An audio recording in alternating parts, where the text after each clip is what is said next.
Gente, meus amigos, tem um cara aqui que tá muito bravo, velho. Vou mostrar eles pra vocês, ó.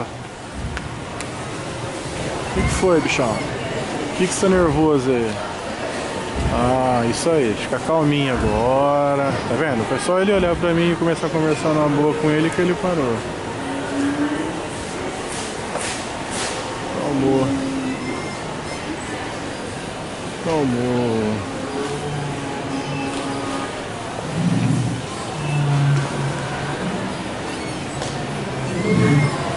Isso tá dentro da loja de brinquedo, velho.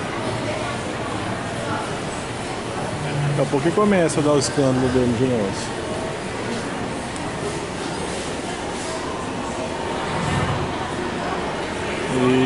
Isso, quietinho.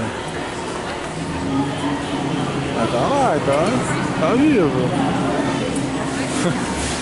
Essa bobeira, gente. Muito legal, vai ficar filmando um tempão esse bichão aqui. Já parece que lá no shopping não teve, né?